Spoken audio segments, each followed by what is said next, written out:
हरे कृष्णा, राधे राधे।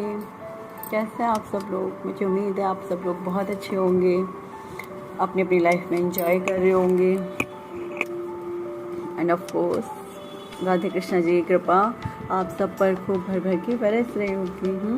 उनकी ब्लेसिंग्स आप सबको मिल रही होंगी, राइट? ऑफ कोर्स मिलनी ही चाहिए ना। भगवत गीता का पाठ जो कर रहे हैं हम लोग, देखिए हम ऐसा करके कोई भगवान जी पे एहसान नहीं कर रहे हैं, ऐसा कुछ नहीं है। हम जो कर रहे हैं वो अपने लिए कर रहे हैं।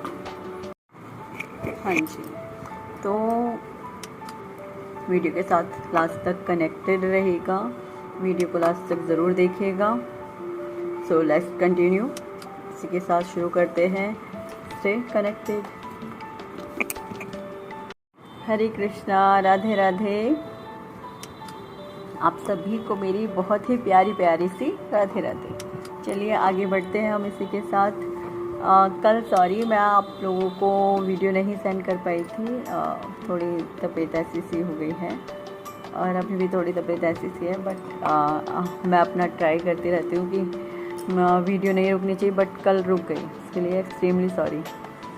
आज हम आगे कंटिन्यू करते हैं। संजय ने कहा, करुणा से व्याप्त शोक युक्त अश्रुपूरित नेत्रों वाले अर्जुन को देखकर मधुसूदन कृष्ण ने ये शब्द कहे। यहाँ पर अब जो संजय हैं वो बात कर रहे हैं। संजय बोल रहे हैं कि धृतराष्ट्र से, अंडरस्टूड ना? धृतराष्ट्र कौन है आपको अच्छे से पता ही है। धृतराष्ट्र कौन है मैं पहले बता चुकी हूँ। जो राजा हैं धृतराष्ट्र, जो नेत्रों से देख नहीं सकते हैं, वो धृतराष्ट्र हैं, राइट? तो जो धृतराष्ट्र हैं, संजय बोल रहे हैं धृतराष्ट्र से कि करुणा से व्याप्त, जो दया से बहुत ज़्यादा भर गया है, जिसके अंदर बहुत ज़्यादा दया है, करुणा, ठीक है। शोक युक्त, जो शोक से इस वक्त पूरा का पूरा भर गया है, शोक युक्त है, यानी शोक उसके अंदर बहुत ज़्यादा हो चुका है। अश्रुपूरित, आंसू बह रहे हैं उसके नेत्रों वाले अर्जुन को देखकर मधुसूदन कृष्ण ने ये शब्द कहे। तो जो अश्रुपूरित नेत्रों वाले अर्जुन को देखकर कृष्ण ये शब्द कह रहे हैं, मधुसूदन कृष्ण ने, मधुसूदन यानी कृष्ण भगवान, कृष्ण ने ये शब्द कहे। भौतिक पदार्थों के प्रति करुणा, शोक तथा अश्रु, ये सब असली आत्मा को न जानने के लक्षण हैं। आपको पता है आत्मा क्या होती है? आत्मा हमारे शरीर के अंदर एक ऐसा तत्व है जो ना कभी मरता है, ना कभी दोबारा जन्म लेता है। वो एक बार भगवान जी ने उसे छोड़ दिया कि जाओ तुम आत्मा हो, तो वो परमानेंट है। अब उसका ना कोई दूसरा अस्तित्व होता है ना कुछ, वो आत्मा ही रहता है। बस हम क्या करते हैं, अपने कर्मों से उसे गंदा कर देते हैं, अपने कर्मों से खराब कर देते हैं। कर्म क्या क्या गंदे होते हैं मैं आप लोगों को पहले भी एक्सप्लेन कर चुकी हूँ। कर्म क्या क्या गंदे हो सकते हैं, है ना? तो मैं पहले भी एक्सप्लेन कर चुकी हूँ। तो आप देखिए, बस इतना सोच लीजिए, इतना समझ लीजिए, हमें किसी का दिल नहीं दुखाना है। अपना व्यवहार ऐसा नहीं रखना है कि कोई हमारे व्यवहार से आहत हो जाए, हमारे व्यवहार से कोई बहुत ज़्यादा बुरा मान जाए।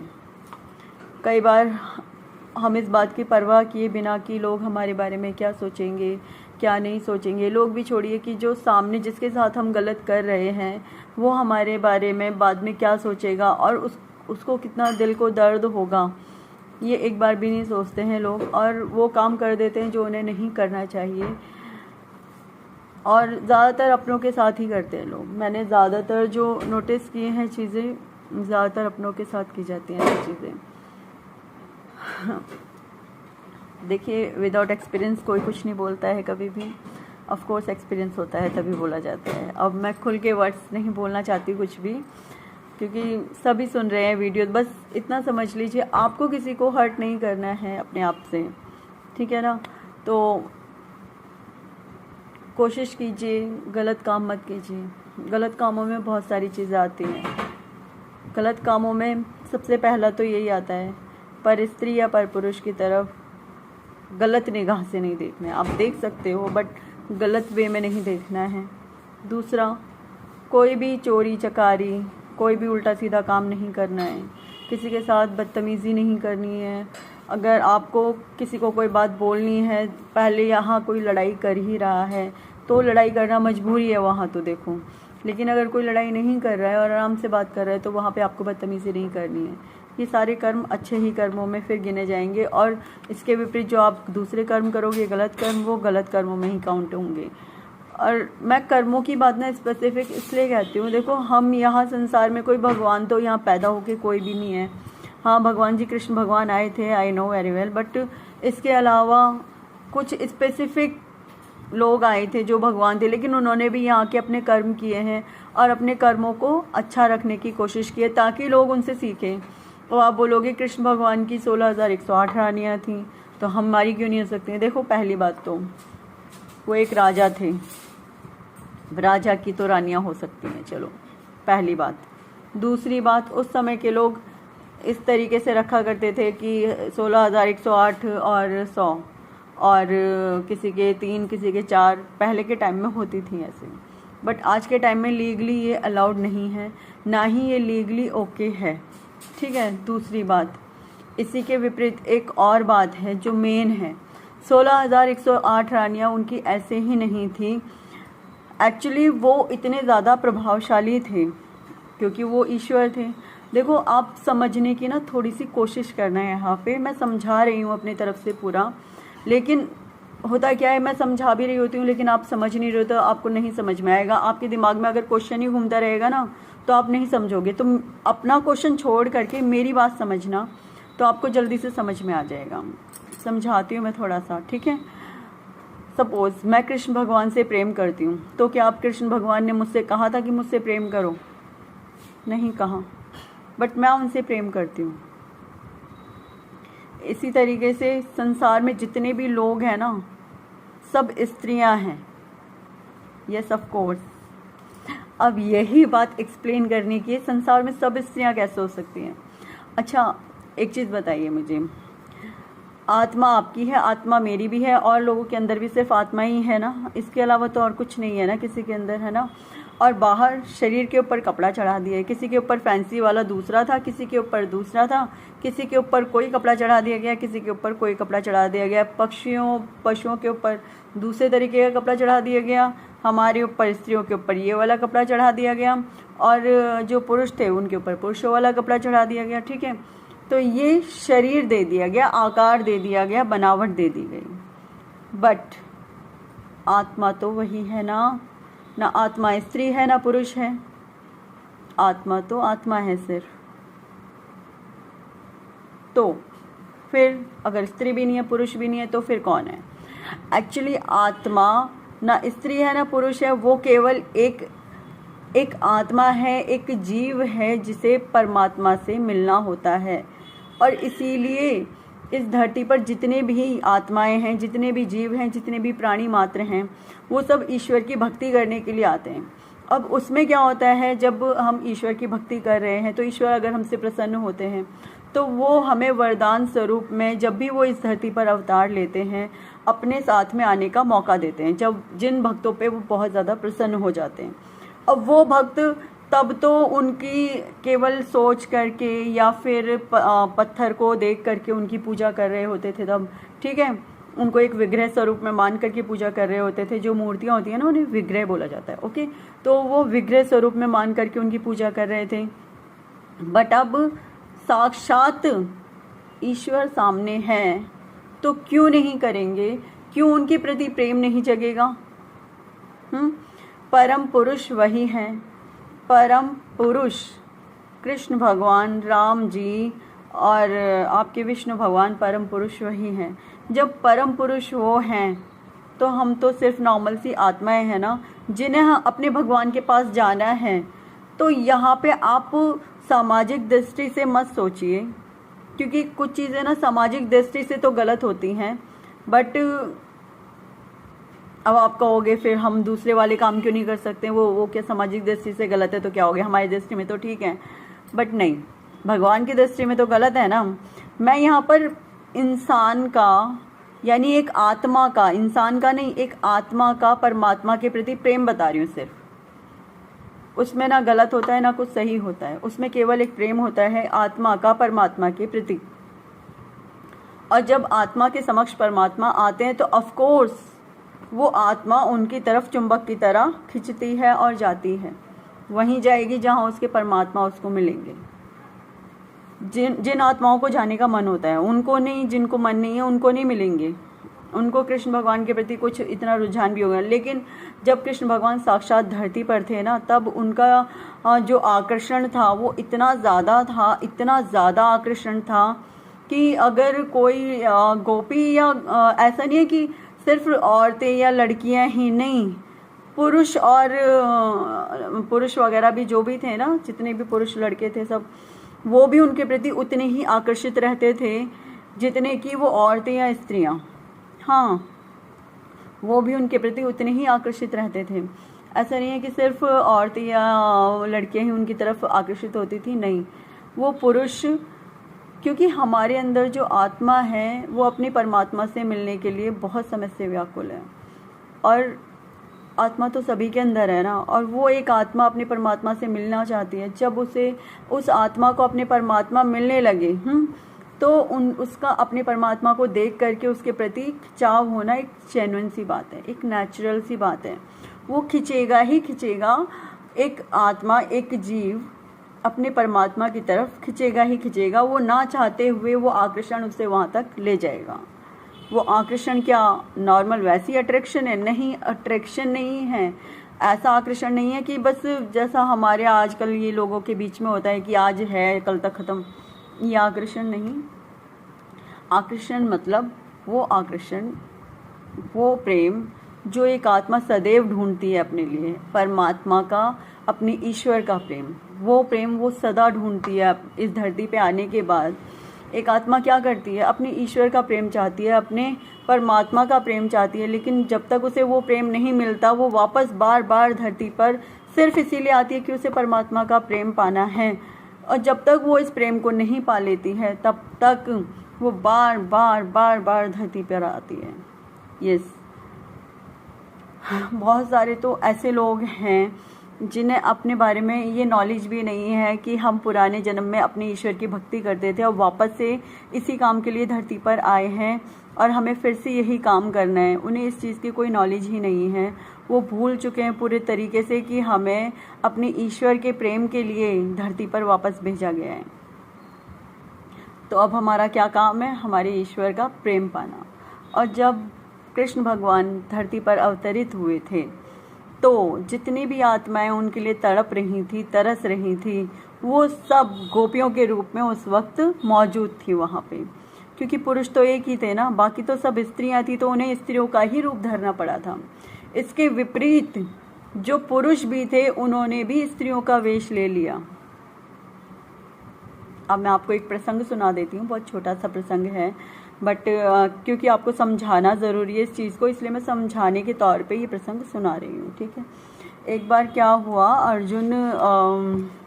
अर्जुन को गीता का ज्ञान मिल गया था, अर्जुन ने युद्ध जीत लिया था। तो अर्जुन को बहुत इस बात का थोड़ा सा अभिमान भी हो गया कि मुझे सब कुछ पता है, अब ज्ञान मिल गया है, अब मुझसे बड़ा ज्ञानी कोई नहीं है। तो उनको ये मतलब थोड़ा भ्रम भी हो गया अपने अंदर।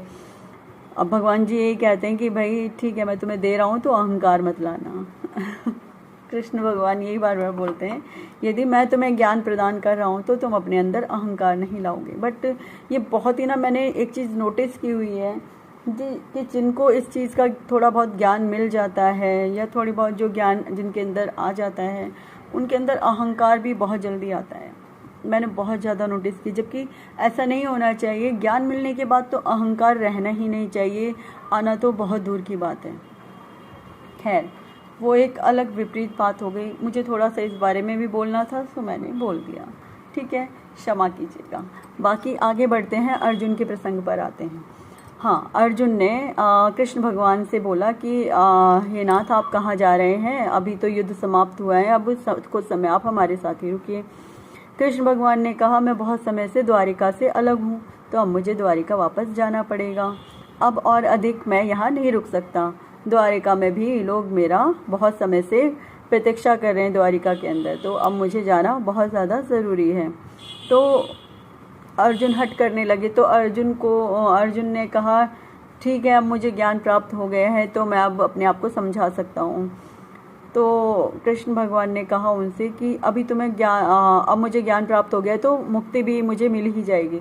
तो उन्होंने कहा अभी तुम्हारे मार्ग में कुछ अड़चन है अर्जुन। तो उन्होंने कुछ इस प्रकार से कहा, हे पार्थ, अभी कुछ अड़चने हैं तुम्हारे अंदर इस चीज़ को पाने के लिए। अभी मुक्ति स्वतः ही नहीं मिल जाएगी। मुक्ति के आगे भी एक रास्ता है जो तुम्हें प्राप्त करना होगा, वो अभी तक तुमने प्राप्त नहीं किया है। अर्जुन तो इसमें में पड़ गए। वो सोचने लगे कि ऐसा क्या है जो मैंने प्राप्त नहीं किया।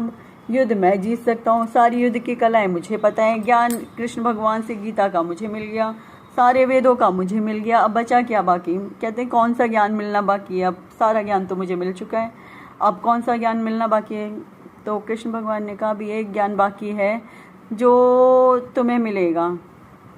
तो कृष्ण भगवान से अर्जुन ने पूछा कि कृष्ण भगवान एक चीज़ बताइए, आप जो इतना ये राधा राधा करते रहते हैं, आखिर ये राधे है कौन, और आपको वो भूली क्यों नहीं, उन्हें भी तो आपने ज्ञान दिया ही होगा ना, तो वो फिर आपके प्रेम में विलाप क्यों करती रहती हैं। उन्हें तो अब ज्ञान मिल गया तो उन्हें समझ जाना चाहिए, विलाप नहीं करना चाहिए। तो कृष्ण भगवान ने कहा यही अभी एक आखिरी पाठ तुम्हें पढ़ाना रह गया है।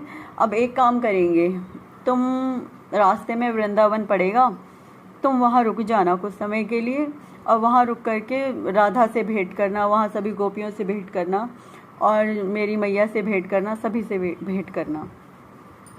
भेंट यानी मिलना, मिलाप करना, मतलब मिलने जाना। Okay, sorry.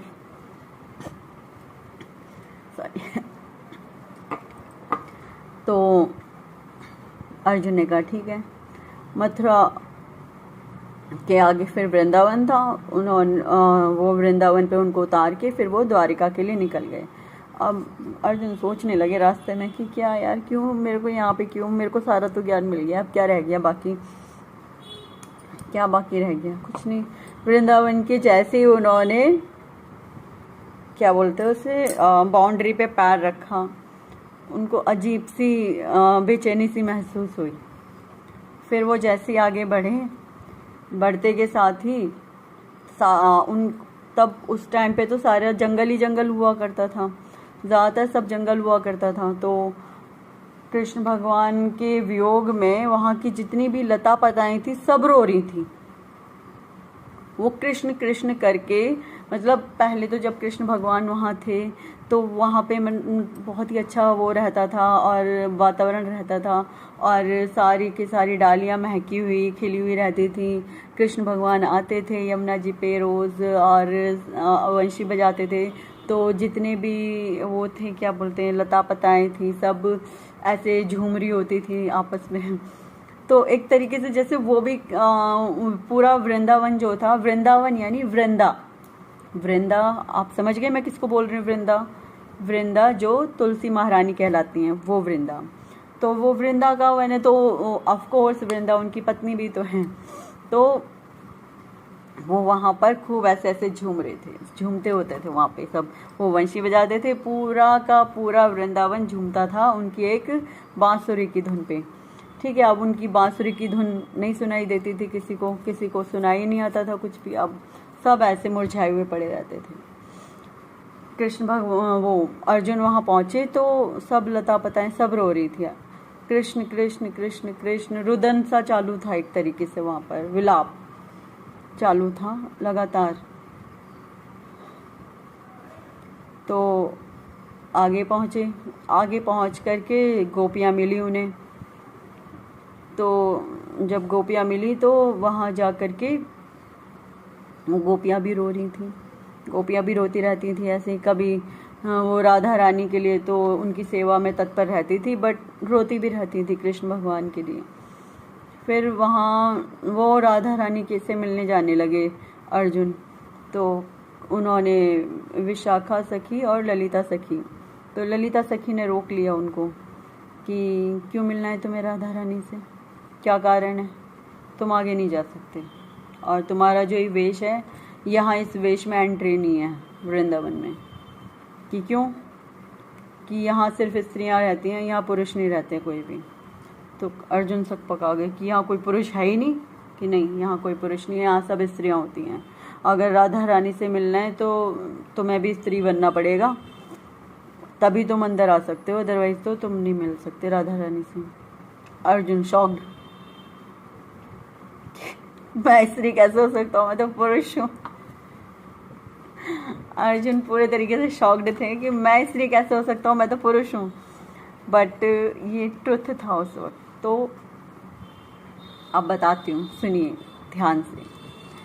फिर उसके बाद ललिता सखी ने बोला, यदि तुम राधा रानी से मिलना चाहते हो तो तुम्हें स्त्री वेश ही लेना पड़ेगा, स्त्री का रूप लेना पड़ेगा, और जब तुम पूर्ण रूप से अंतर मन तक से स्त्री के रूप में आ जाओगे तब तुम जा कर के राधा रानी से मिल पाओगे। तो एक बात हमेशा याद रखिए, अहंकार तत्व को त्यागोगे तभी राधा रानी मिलती हैं। अहंकार तत्व यानी पुरुष तत्व, पुरुष अहंकार का दूसरा नाम कह सकते हो आप, ठीक है।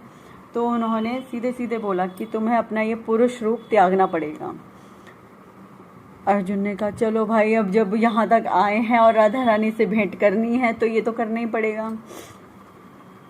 तो उन्होंने कहा, ठीक है, बताओ क्या करना पड़ेगा। कि पहले तो तुम ये श्याम कुंड में डुबकी मारो अच्छे से, फिर जब तुम इसमें नहा लोगे फिर तुम राधा कुंड में डुबकी लगाना अच्छे से। तो अर्जुन ने कहा, उससे क्या होगा। ललिता सखी ने कहा, जो मैंने कहा उतना करो आप। तो ठीक है, अब अर्जुन ने पहले तो कृष्ण कुंड में डुबकी मारी, फिर राधा कुंड में डुबकी मार दी। अब जैसे ही वो उसमें से डुबकी मार के निकले, उनका पूरा रोम रोम कृष्ण कृष्ण पुकारने लगा। मतलब एक तरीके से जैसे वो भी, उन्होंने रोना स्टार्ट कर दिया। अब ये क्या हुआ, वो क्यों रोने लगे, अभी तक तो कुछ भी नहीं था, अभी तक तो सब कुछ नॉर्मल था, लेकिन अब क्या हो गया, अब वो क्यों रोने लगे। राधा कुंड, आप राधा कुंड को ऐसे ही मत समझो, वो राधा रानी साक्षात हैं वहाँ पे। तो ऑफ कोर्स मेरे साथ भी हुआ था, जब मैं राधा कुंड में मैंने हाथ वगैरह धोए और राधा कुंड से फेस वगैरह धो लिया, पैर वगैरह धो लिए अपने, तब राधा रानी के मैं बरसाने धाम पहुँच पाई थी। उससे पहले मैं पहुँच नहीं पाई थी। जो सच है वो बता रही हूँ आपको, ठीक है, मेरे साथ भी हुआ था। उससे पहले मैं कभी नहीं गई बरसाने, बट उसके बाद ही जा पाई थी मैं बरसाने। तो फिर उसके बाद जो अर्जुन है वो भी रोना शुरू कर दिया उन्होंने। उसका मतलब था अब उन्हें प्रेम मिला था। अभी तक तो उन्हें ज्ञान प्राप्त हुआ था, बट उसके बाद उन्हें प्रेम मिला था। उन्होंने प्रेम से भेंट की थी। राधा रानी का दूसरा नाम प्रेम है, वो प्रेम का प्रतीक है, वो प्रेम है। आप लोगों ने पूछा था ना, मतलब उस दिन वो क्वेश्चन आया था बीच में कि भगवत गीता में राधा रानी का प्रसंग क्यों नहीं है। कारण यही है, ज्ञान के अंदर प्रेम नहीं आ पाता। मैंने उस दिन भी एक्सप्लेन किया था कि ज्ञान के अंदर प्रेम नहीं आ सकता, और जहाँ प्रेम है वहाँ ना छल होता है, ना कपट होता है, वहाँ केवल प्रेम होता है, सिर्फ और सिर्फ प्रेम होता है, और कुछ भी नहीं होता है इसके अलावा। हाँ जी। फिर उसके बाद अर्जुन भी रोने लगे। उनको स्त्रियों वाले कपड़े पहना दिए गए, स्त्रियों वाली वेशभूषा में उनको बिल्कुल तैयार कर दिया गया, स्त्रियों की तरह, स्त्रियों की भांति कजरा वजरा सब कुछ उनको लगा दिया गया, लिपस्टिक वगैरह, बिल्कुल श्रृंगार स्त्रियों वाला कर दिया गया उनका, और वो बिल्कुल स्त्री रूप में उस वक्त आ गए। और फिर उसके बाद उन्हें राधा रानी से मिलने के लिए कहा गया, तो बिल्कुल वो उसी तरीके से रोने लगे जैसे वहाँ की गोपियाँ और सब ग्वाल बाल रोते थे। कृष्ण कृष्ण कृष्ण कृष्ण, वो बस वही मिलाप उनका चालू हो गया। वहाँ पे रोने लगे वो वहाँ पे, और इस हद तक रोने लगे कि ज़मीन पे लेट लेट के कृष्ण कृष्ण पुकारने लगे, कृष्ण कृष्ण कृष्ण कृष्ण, राधे कृष्ण राधे कृष्ण। और राधा रानी के चरणों में गिर पड़े, उनसे कहने लगे, मुझे अपनी प्रेम भक्ति दे दीजिए, मुझे अपने चरणों की रच दे दीजिए, मुझे आपके चरणों में लेट लगानी है, मुझे अपने चरणों में लिटा लीजिए, मुझे अपने चरणों का दास बना दीजिए। कहाँ तो वो कृष्ण भगवान के भक्त थे, मगर राधा रानी से मिलने के बाद वो राधा रानी के भक्त हो गए और पूरे तरीके से उनसे प्रेम करने लगे, मतलब एक भक्त वाला प्रेम होता है ना, वो उनसे वहाँ पर उस वक्त करने लगे। वो रोने लगे, खूब ज़ोर ज़ोर से रोने लगे, खूब ज़ोर ज़ोर से रोने, और एक बालक की भांति कि अब बस आपके प्रेम के बिना मैं नहीं जी सकता, आप और कृष्ण भगवान कहाँ मिलोगे मुझे, किस प्रकार से मिलोगे, ये प्रेम किस प्रकार से मुझे प्राप्त होगा, मुझे बताइए। तब उन्होंने वहाँ पर प्रेम का ज्ञान राधा रानी से पाया था। ये इतना बड़ा, मतलब बहुत ही बड़ा है, आगे तक का भी प्रसंग जो मैं सुनाने बैठूँ तो बहुत समय यही निकल जाएगा, लेकिन हम यहाँ भगवद गीता की बात कर रहे हैं तो हम भगवद गीता की ही करेंगे, क्योंकि इस प्रसंग को सुनाने में बहुत बहुत दिल चाहिए मुझे भी, जो मेरे पास मैं अवेलेबल नहीं कर पाऊँगी सब कुछ, मैं भी यहीं रोना शुरू कर दूँगी ठीक है, जो पॉसिबल नहीं होगा। आगे बढ़ते हैं, गीता का सार चल रहा था हमारा।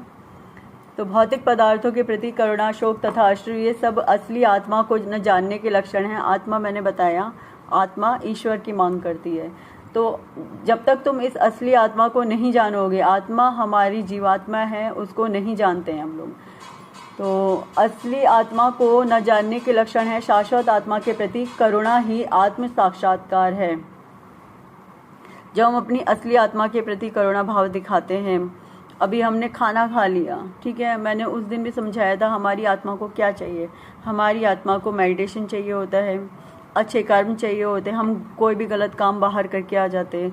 आपको क्या लगता है, किसी ने नहीं देखा, हमारी आत्मा ने देखा, और वो इस हद तक अपने आप को दूषित कर लेती है। वो सोचती है कि मैं इस हद तक दूषित हो चुकी हूँ कि अब इस संसार में से मुझे उबारना पता नहीं कैसे ही मुमकिन होगा। और आफ्टर सम टाइम जब हम लगातार ऐसे काम करते रहते हैं तो वो आत्मा इस हद तक दूषित हो जाती है कि वो उसको नहीं पता होता कि अब आगे का रास्ता क्या है। वो जो हमारी आत्मा है, आपको आत्मा की बातें समझाऊं? अब आप कहोगे कि आत्मा लगा रखा है, खैर समझाना ज़रूरी है, इसलिए समझाऊंगी भी कि आत्मा क्या चाहती है हमसे। देखिए, आत्मा कोई खाना पीना नहीं चाहती है, उसको तो आप 10 दिन तक भूखा रख लो, 10 दिन तक भूखा रह सकती है, तो उसको कुछ भी नहीं चाहिए ऐसा। उसको क्या चाहिए? उसको पॉजिटिविटी चाहिए आपके अंदर की। आप जो डिप्रेशन में रहते हो वो उसको बिल्कुल भी नहीं चाहिए। आप उससे 10 बार कह दो कि मेरी किस्मत बहुत बुरी है, तो वो डिप्रेस हो जाएगी कि हाँ मेरी तो किस्मत बहुत बुरी है, वो डिप्रेस्ड हो जाएगी हमारी आत्मा। इसके बाद आप कोई भी गलत काम करके, आजकल ये रेप वगैरह हो जाते हैं, तो शरीर को कोई फ़र्क नहीं पड़ा, क्योंकि उसको तो उसके हिसाब से जो मिलना था मिल गया, ठीक है। लेकिन उसके बाद जिसके साथ गलत काम हुआ उसकी आत्मा, प्लस जिसने गलत काम किया उसकी आत्मा इस हद तक गंदी हो चुकी होती है, इस हद तक दूषित हो चुकी होती है कि उसे आगे कोई मार्ग दिखाई नहीं देता। वो धीरे धीरे दूषित होनी यानी डिप्रेशन में आनी शुरू हो जाती है, और फिर उसको आगे तक का कोई मार्ग नहीं समझ में आता कि उसको आगे कहाँ जाना है। इसी के विपरीत एक साफ आत्मा होती है, वो उसको पता होता है मेरा मार्ग क्या है, इसलिए वो जैसे जैसे मैं हूँ, ठीक है, मेरी आत्मा है, मुझे बार बार बोलेगी चल मेडिटेशन कर, चल मेडिटेशन करने बैठ जा, फटाफट मेडिटेशन करने बैठ जा। अगर मैं 1-2 दिन स्किप कर देती हूँ ना, मेरा मन नहीं होता है मेडिटेशन करने का, तो मेरी आत्मा, आज तूने मेडिटेशन नहीं किया, आज तूने मेडिटेशन नहीं किया, मेडिटेशन कब करेगी? तो अंदर से आवाज़ आती रहती है, रेगुलर आवाज़ आती है कि तूने आज मेडिटेशन नहीं किया, या मैंने आज भगवद गीता का पाठ नहीं किया तो तूने आज भगवद गीता का पाठ नहीं किया, तूने माला नहीं की। ऐसा वैसे होता नहीं है कि मैं माला वगैरह ना करूं, लेकिन मैं आपको समझाने के लिए समझा रही हूँ। मैं रेगुलर करती हूँ, ये मैं आपको भी समझा रही हूँ कि रेगुलर करो। अगर आप 2 भी माला पकड़ रहे हो तो वो 2 माला कोशिश करो कि आप रेगुलर करो, उसे मत छोड़ना। रेगुलर करने का फ़ायदा यही होता है कि आपकी आत्मा प्योर होना शुरू हो जाती है, उसे आगे का रास्ता, आगे जो मार्ग उसे चाहिए वो मार्ग क्या है उसे पता चलना शुरू हो जाता है। अब आप कहोगे आत्मा है तो उसे तो ऑलरेडी पता है, एक्चुअली उसे पता होता है, लेकिन जब हम जन्म पर जन्म लेते रहते हैं ना, तो वो हमारे सबकॉन्शियस माइंड को तो पता होता है, लेकिन एक्चुअली में माया से ग्रसित होने के बाद हम सब कुछ भूल चुके होते हैं।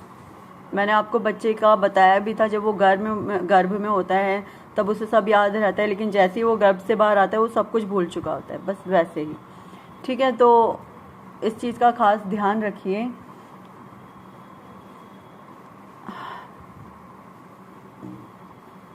अभी मैं फटाफट पढ़ देती हूँ। शाश्वत आत्मा के प्रति करुणा ही आत्म साक्षात्कार है। इस श्लोक में मधुसूदन शब्द महत्वपूर्ण है। मधुसूदन मधु नामक असुर था ना, उसका वध किया था विष्णु भगवान ने, तब से उनको मधुसूदन कहा जाता है। कृष्ण ने मधु नामक असुर का वध किया था, और जब अर्जुन चाह रहा है कि कृष्ण उस अज्ञान रूपी असुर का वध करें जिसने उसे कर्तव्य से विमुख कर दिया। अब अगर जो हमें कर्तव्य से विमुख कर दे तो वो हमारे अंदर का असुर ही तो होता है ना, जो हमें अपना काम नहीं करने देता।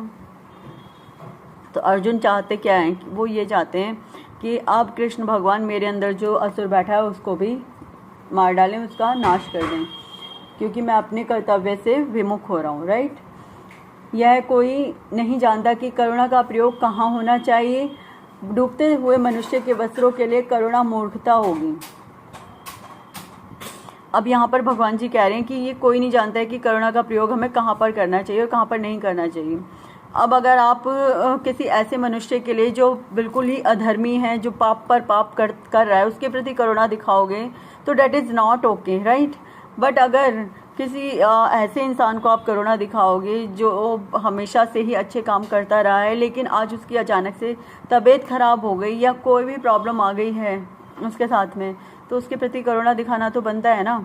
या कोई गरीब है, आपके दरवाजे पर भिक्षा मांगने आया है, उसके प्रति करुणा दिखाना आपका बनता है। लेकिन ये भी देख लो कि वो भिक्षुक कोई गलत इंसान तो, लेकिन भिक्षुक तो भिक्षुक होता है, गलत या सही का वहाँ पर सवाल नहीं उठता है, भिक्षुक भिक्षुक होता है। और दूसरी बात, करुणा दिखानी है तो और भी बहुत, आपके छोटे हैं, आपके बड़े हैं, अब वो वही कह रहे वो मेरे छोटे और वो मेरे बड़े हैं, लेकिन एक्चुअली वो आपके कर्म स्थल पर हैं और धर्म युद्ध चल रहा है, और युद्ध में वो आपके समक्ष हैं, तो वो आपके अपने नहीं बचे। यदि आपके अपने ही आपसे युद्ध करने के लिए आतुर हैं तो वो आपके अपने नहीं, वो आपके शत्रु हैं। उस वक्त पे आपको अपने शत्रुओं के खिलाफ धर्म युद्ध लड़ना है। धर्म और अधर्म की बारीक सी एक लाइन, बारीक सी एक पन्नी, ट्रांसपेरेंट, उसका प्लीज़ ख्याल रखो। लोग इसका ख्याल नहीं रखते हैं। क्यों नहीं रखते हैं? बहुत सारी बातें कभी फुर्सत में बताऊंगी, अभी देर हो रही है, फटाफट पढ़ लेते हैं, कल बताऊंगी। राइट। मैं ध्यान रखूंगी कि मुझे बतानी है। वही ट्रांसपेरेंट पन्नी बार बार कितनी ब्रॉड होती चली जा रही है ना, अब धीरे धीरे कहाँ तक तो मैं बताऊं, कहाँ तक एक्सप्लेन करूं। पता है मैं वीडियोस बनाती हूँ अपनी, तो इसका मतलब क्या वो गलत है? नहीं। अगर आप उसमें कुछ भी गलत नहीं कर रहे हो, हंसी मजाक है, या आप अपने परिवार के साथ वीडियो बना रहे हो, तो उसमें कुछ गलत नहीं होता है। ठीक है। लेकिन इसी के विपरीत आप कुछ गलत कर रहे हो और उसकी वीडियो बना रहे हो, उल्टे सीधे कपड़े पहन के बना रहे हो, दैट इज़ गलत है, वो गलत है। ठीक है।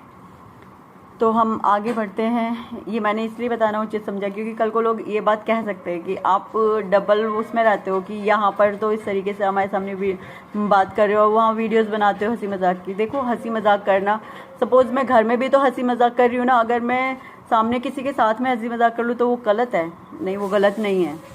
लेकिन अगर मेरी भावनाएं ही गलत हैं, अंदर से मेरी इंटेंशंस ही गलत हैं, मेरी भावनाएं ही गलत हैं सामने वाले के प्रति, तब मैं कुछ बोल रही हूँ या कुछ भी कह रही हूँ, वो गलत है।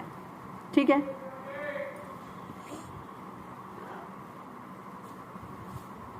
तो डूबते हुए मनुष्य के वस्त्रों के लिए करुणा, डूबते हुए मनुष्य के जो वस्त्र होते हैं उनके लिए करुणा मूर्खतापूर्ण है।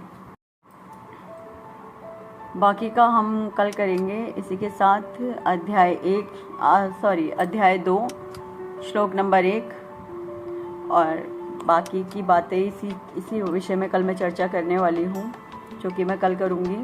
आज के लिए यहीं पर ही से विराम देते हैं और अपना प्रेम भरा आशीर्वाद मुझे दीजिएगा। अपना प्रेम दीजिए, अपना आशीर्वाद दीजिए और प्रेम से मेरे साथ बोलिए, राधे राधे, राधे राधे।